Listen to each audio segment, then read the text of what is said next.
नमस्कार बच्चों, मैं प्रतिभा शुक्ला आज आपकी कक्षा में पुनः उपस्थित हुई हूँ नए पाठ को लेकर के। नया पाठ है हमारा ये गद्य खंड का पाठ 2 है, जिसका नाम है लासा की ओर। लासा की ओर पाठ के हमारे लेखक हैं राहुल साकृत्यायन जी। से उन्होंने इस पाठ में अपनी यात्रा वृत्तांत का वर्णन किया है। लासा जो तिब्बत की राजधानी है, उसी यात्रा वृत्तांत का इन्होंने वर्णन यहाँ पर किया है। तो राहुल साकृत्यायन जी लेखक परिचय के बारे में हम आपको बच्चों बताना चाहते हैं। जैसे कि हर पाठ में आपको सारांश पढ़ाने से पूर्व हम आपको लेखक परिचय से अवगत कराते हुए आए हैं, तो इस बार भी हम आप लोग को पहले जो है चाहते हैं कि सारांश पढ़ाने से पूर्व लासा की ओर पाठ के सारांश के पढ़ाने से पहले हम आपको राहुल साकृत्यायन जी के बारे में अवश्य बताएं। और अब चलते हैं बच्चों आगे की ओर, हम राहुल साकृत्यायन जी के बारे में आपको बताएं। राहुल साकृत्यायन जी हमारे हिंदी साहित्यकार के प्रसिद्ध लेखक माने जाते हैं। इनका जन्म उत्तर प्रदेश के आजमगढ़ जनपद के पंदहा गांव में सन 1893 ईस्वी में हुआ था। उनका मूल नाम केदार पांडे था और उनकी प्रारंभिक शिक्षा गांव में, मिडिल शिक्षा आजमगढ़ में तथा उच्च शिक्षा इनकी काशी, आगरा और लाहौर में हुई। प्रारंभिक शिक्षा गांव में और मिडिल वाली शिक्षा इन्होंने आजमगढ़ में, और जो उच्च शिक्षा की डिग्री थी इसे इन्होंने काशी, आगरा और लाहौर में ग्रहण की थी। इस तरह से इन्होंने 3 स्थानों पर अपनी शिक्षा को ग्रहण किया था। उन्होंने सन 1930 में 1930 में श्रीलंका जाकर बौद्ध धर्म की दीक्षा ली थी। बौद्ध धर्म की दीक्षा ग्रहण किया था, कहाँ? श्रीलंका में जाकर। इसके बाद इनका नाम प्रसिद्ध हो गए राहुल साकृत्यायन। इसके पहले इनका नाम था केदार पांडे। जब इन्होंने श्रीलंका गए और वहां जाकर बौद्ध धर्म की शिक्षा ग्रहण की, दीक्षा ग्रहण की, तो उसके बाद से इनका नाम पड़ गया राहुल साकृत्यायन।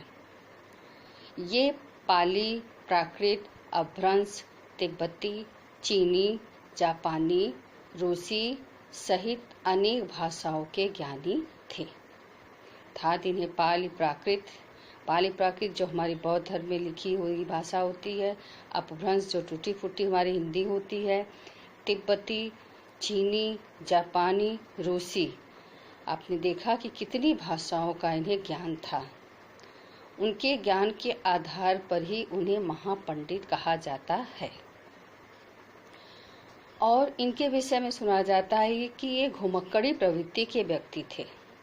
घुमक्कड़ी प्रवृत्ति मतलब कि ये देश विदेश, जैसे आपने देखा कि कितनी भाषाओं की इनको जानकारी थी, तो हर जगह ये जा कर के देखते थे वहाँ का माहौल, वहाँ का रंग ढंग।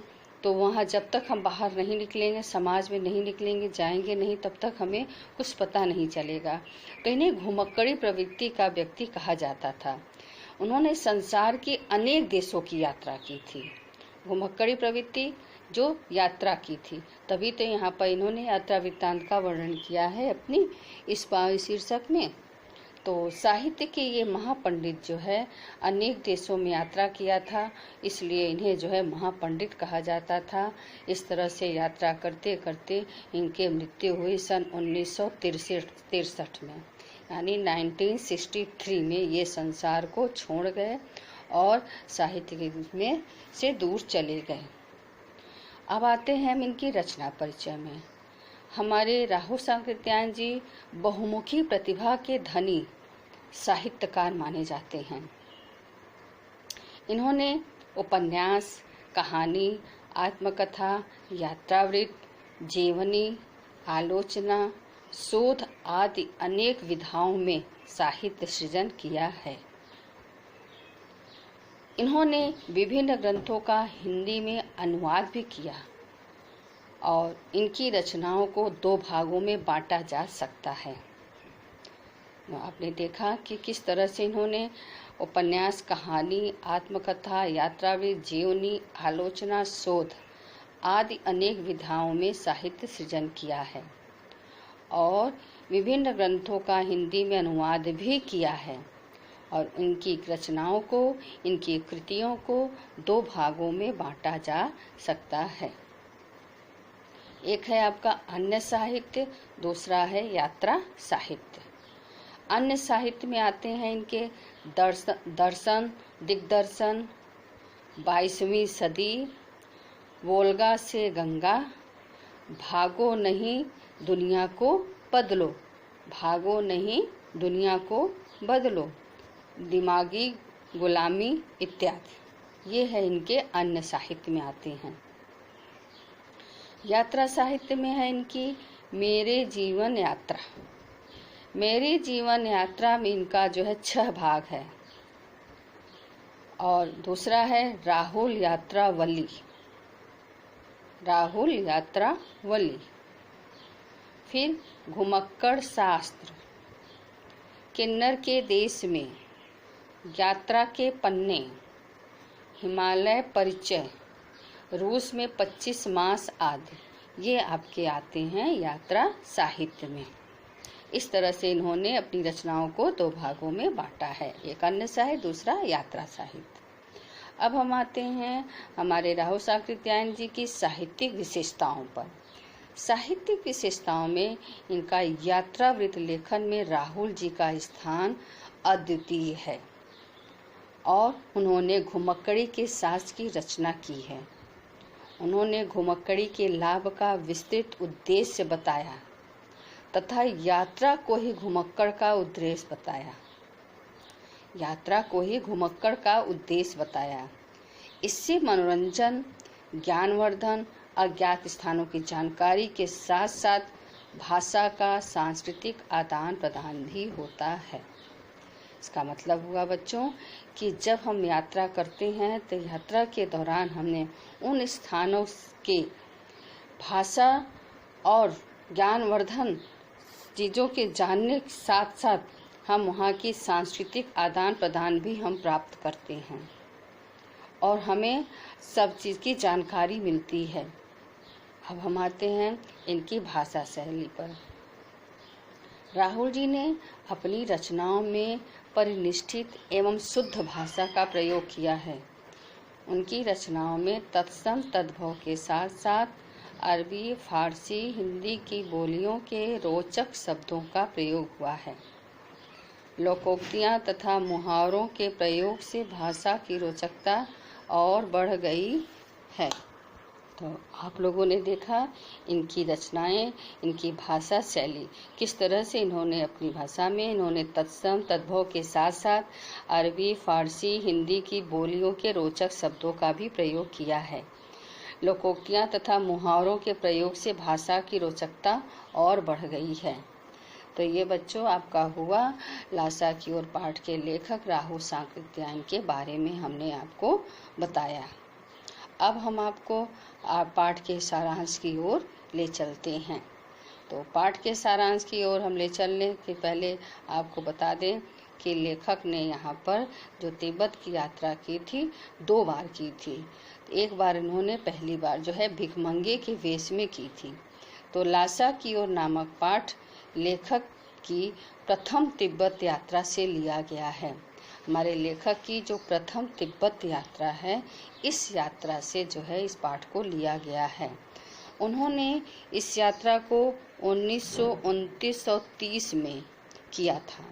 1929 और 30 यानी 1929 एंड 30 में ये नेपाल के रास्ते से यह यात्रा किए थे।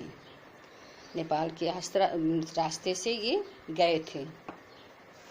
उस समय भारतीयों को तिब्बत यात्रा की अनुमति नहीं थी। जो भारतीय थे उनको तिब्बत यात्रा की अनुमति नहीं थी। कड़ा पहरा था फौजियों का। और लेखक ने क्या किया था, इस यात्रा को करने के लिए इन्होंने भिखमंगे के छद्म वेश में किया था।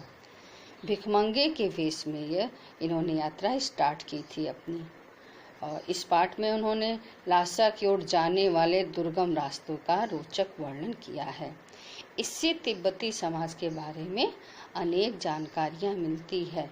कि तिब्बत में कैसे वहाँ के लोग रहते थे, वहाँ की कैसे पर्दा प्रथा थी, वहाँ से कैसे नियम कानून थे, और वहाँ पर किस तरह से लोग जो है आने वाले अतिथियों का स्वागत करते थे, और जब पहचान जाते थे तब कैसे करते थे, नहीं पहचानते थे तब कैसे करते थे। ये तमाम घटनाओं का वर्णन जो है हमारे लेखक ने किया है। जैसे कि आपको हमने बताया, इनके जो लेखक परिचय में कि ये घुमक्कड़ी प्रवृत्ति के थे, और इनका ये मानना था कि जब तक हम अज्ञात स्थानों की जानकारी नहीं रखेंगे और भ्रमण नहीं करेंगे और जो लोग दूर दूर तक नहीं जाएंगे, तब तक हमें वहाँ की संस्कृति का, वहाँ की जो है चीज़ों का हमें पता नहीं चलेगा। इसलिए उन्होंने ये मन में बिठाया कि मुझे तिब्बत की यात्रा करनी है, और तिब्बत में जो है देखना है कि वहाँ के लोग कैसे हैं और किस तरह से उनको गुजरना पड़ता है, और क्या क्या वहाँ के नियम और कानून हैं। तो बच्चों, हमारी जो है आज की कक्षा अब यहीं पे समाप्त होती है, और अगली कक्षा में आपसे हम फिर मिलेंगे। हाँ, तो बच्चों, जैसे आपने देखा लेखक परिचय की जानकारी आप लोग को अभी हमने दिया अपने इस पहले वीडियो में। तो आज आपकी हमारी कक्षा जो है आज यहीं पर समाप्त होती है, और आप जो है इसे ज़रूर देखिएगा। और धन्यवाद बच्चों।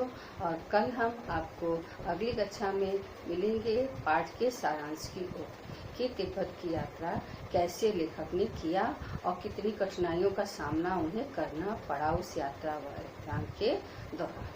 तो धन्यवाद बच्चों, नमस्कार।